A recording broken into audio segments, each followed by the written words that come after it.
मैं वो अपना पर्सन অলিভ আমার ex husband?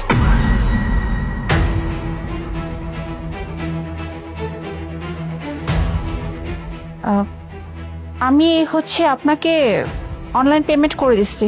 Thank you ma'am. শুনুন, আপনাকে আমার চেনা চেনা লাগছে। আমি যদি ভুল না করে থাকি, আপনি নূর আলিফ, রাইট? জি, নাম তো ঠিকই বলেছেন, কিন্তু আপনি আমাকে চেনেন কিভাবে? অ্যাকচুয়ালি আমার ফ্রেন্ডের হাজবেন্ড আপনি, তো ওর কাছ থেকে আমি আপনার সম্পর্কে জেনেছি। আচ্ছা, একটা কথা বলুন তো, আপনি তো অনেক বড় একটা কোম্পানির মালিক ছিলেন, কিন্তু আজকে আপনি এভাবে ডেলিভারি দিচ্ছেন, ডেলিভারি বয়ের কাজ করতেছেন, মানে আপনার কি এমন হয়েছে আমি একটু জানতে পারি যে যার জন্য আজকে আপনার এই অবস্থা? সবকিছুরই তো কোনো না কোনো কারণ থাকে, আছে অনেক বড় একটা রিজন আছে। থাক না, বাদ দিই। আমি চাই ম্যাম, আমার আরো অনেকগুলো ডেলিভারি দিতে হবে। না প্লিজ, আমি বুঝতেছি, বাট আমাকে একটু প্লিজ বলবেন, কারণ আমার না জানার খুব কিউরিয়াসিটি যে আপনার সাথে এমন কি হয়েছে। আর আমি তো জানি যে আপনি আপনার ওয়াইফের সাথে হ্যাপিলি ম্যারিড লাইফ লিড করতেছিলেন, আপনার ভালোই ছিলেন, তাহলে কি এমন হলো? আর আমার ফ্রেন্ড কোথায়, মানে আপনার এই অবস্থা কেন? পাপের শাস্তি বোঝেন তো ম্যাডাম, বলতে পারেন এটা একটা পাপের শাস্তি। আর ওর বান্ধবীকে আমি ছেড়ে দিয়েছিলাম, আই মিন ডিভোর্স দিয়েছিলাম। তারপর বান্ধবী আমাকে অনেক ভালোবাসতো, আমিও খুব ভালোবাসতাম। আমাদের তো ভালোবেসে বিয়ে হয়েছে। আপনি যেহেতু তার বন্ধু, আপনার জানার কথা। বেশ ভালোই চলছিল আমাদের সংসার। 3 বছর যাবত আমাদের হ্যাপিলি ম্যারিড লাইফ কেটেও গেছে। এরপরে আমার কোম্পানিতে অ্যাজ আ ম্যানেজার আমি একজন মেয়েকে অ্যাপয়েন্ট করি। মেয়েটা দেখতে শুনতে বেশ সুন্দর ছিল। এরপরে আস্তে আস্তে কাজের খাতিরে, কাজের সুবাদে মিটিং অ্যাটেন্ড করা, সবকিছু মিলিয়ে মেয়েটা অনেক ফ্রেন্ডলি ছিল। তো আমি না আস্তে আস্তে ওর সাথে খুব কমফোর্টেবল হয়ে যাচ্ছিলাম, ভালো লাগছিল, সঙ্গ দিতে ভালো লাগছিল। এরপরে আস্তে আস্তে ওর সাথে আমার একটা সম্পর্ক তৈরি হয়ে যায়, বলতে পারেন একটা অনৈতিক ভালোবাসার সম্পর্ক। আর একজন বিবাহিত পুরুষ আমি যদি অন্য কারোর সাথে কোনো ভালোবাসার সম্পর্কে জড়াই, এটা অবশ্যই নৈতিক হবে না, অনৈতিকই হবে। এই সম্পর্কটা যখন ডে বাই ডে অনেক দূরে গিয়ে চলে যায়, এরপরে আস্তে আস্তে না আমি আমার বউকে আর ভালোবাসতে পারলাম না। আমার ভালো লাগতো না ওকে। ও আমার জন্য প্রতিদিন রাত করে বসে থাকতো, খাবার নিয়ে বসে থাকতো। আমি একসাথে খাওয়া তো অনেক দূরের কথা, ওর সাথে খারাপ আচরণ করতাম, যা ইচ্ছা তাই বলে অপমান করতাম। ওর গায়ে পর্যন্ত আমি লাস্ট টাইম হাত তুলছি যখন ও আমাদের সম্পর্কে সবকিছু জানতে পেরেছিল। বিশাল একটা ঝগড়া হয়, আমি ওর গায়ে হাত তুলি, আর এই ব্যাপারটাকে আমি একটা ইস্যু তৈরি করে ওকে বের করে দেই। আমি ওকে ডিভোর্স দিয়ে দিই। আমি ভেবেছিলাম যে এবার হয়তো আমি ভালো থাকবো। ও, আমি ওই মেয়েটাকেও বিয়ে করি। তখন থেকে মনে হচ্ছিল যে যাক, এবার আমার সুদিন আসছে, আমি খুব ভালো থাকবো। আমি যাকে ভালোবাসছি আমি তাকে বিয়ে করছি। কিন্তু আমার কপালটা যে এখান থেকেই পোড়া শুরু হয়েছে, এটা আমি আন্দাজ করতে পারি নাই। আমি আমার ব্যবসায়িক একটা কাজে দেশের বাইরে চলে যাই 1 মাসের জন্য, আমাদের বিয়ের 6 মাস পর।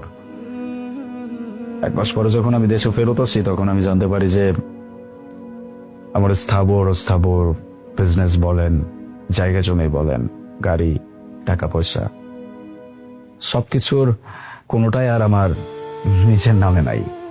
আমার সেই সেকেন্ড ওয়াইফ ছলে বলে কৌশলে সবকিছু আমার কাছে থেকে যে কখন নিজের করে নিয়েছিলাম বুঝতেও পারিনি। ওই যে অনেক বেশি ভালোবাসছিলাম। এটাই হয় আসলে, আপনি যখন কারোর সাথে খারাপ করবেন, তখন উপর থেকে আপনার সাথেও খারাপ হয়ে যায়। আর সেটাই হয়েছে আমার সাথে।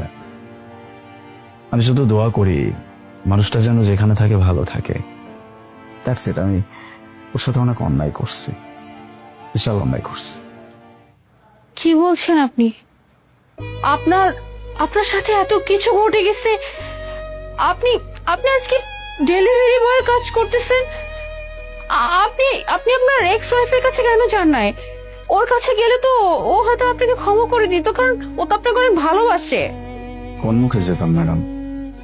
যে মুখটা কি আমার কাছে আছে, যার জীবনে এত বড় একটা অন্যায় করে দিলাম আমি, যার সাথে এত বড় অন্যায় করলাম। অন্যায় বললে ভুল হবে, আমি পাপ করেছিলাম। এত ভালোবাসতো আমাকে মানুষটা, আর আমি তার ভালোবাসার কদর করা তো অনেক দূরের কথা, তার জীবনটা ধ্বংস করে দিয়েছিলাম। এই মানুষটার কাছে গিয়ে যদি এখন আমি বলি যে আজকে আমি সর্বস্ব হারাইছি, আমার কাছে কিচ্ছু নাই, মানুষটা আমাকে দেখে হাসবে। আর তার থেকেও বড় কথা, আমি চাই না ওর কাছে আমি কোনো সিম্প্যাথি নেওয়ার জন্য যাই। তবে মনের একটা খায়েশ আছে, যদি কখনো আমার চোখের সামনে পড়ে যায়, আমি মন থেকে ওর কাছে একটাবার ক্ষমা চাইতে চাই। That's it.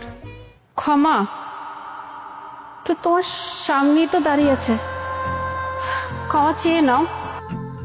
এ কি তুমি নাকি সময়ের ভুল? চেনা গন্ধ তবু অচেনা মনে হয়। কত বসন্ত পেরিয়ে এলে মুনা, চোখে তোমার নোনা তুমি? জলের দাগ হ্যাঁ আমি। আম সরি মুনা, দেখা হলো আজ। বিশাল অন্যায় করছি তোমার সাথে, হ্যাঁ পাপ করছি। আমি তোমার কাছে হাত জোড় করে ক্ষমা চাচ্ছি। আমি জানি আমি ক্ষমার যোগ্য না, তারপরেও আমি তোমার কাছে হাত জোড় করে ক্ষমা চাচ্ছি। আমি শুধু এই দিনটার অপেক্ষাতেই ছিলাম যে মানুষটার কাছে একটাবার ক্ষমা চাইব।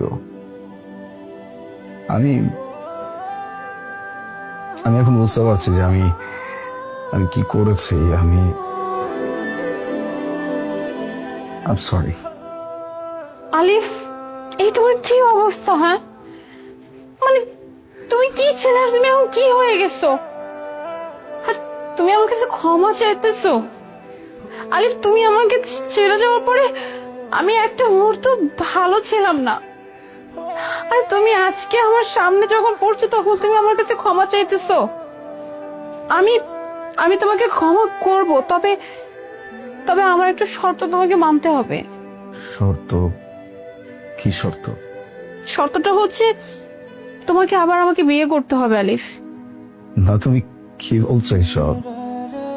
সেই মানুষটা তোমার জীবনটাকে একটা নরক বানিয়ে দিছিল, আর তুমি সেই মানুষটাকে আবার বিয়ে করতে চাচ্ছ না?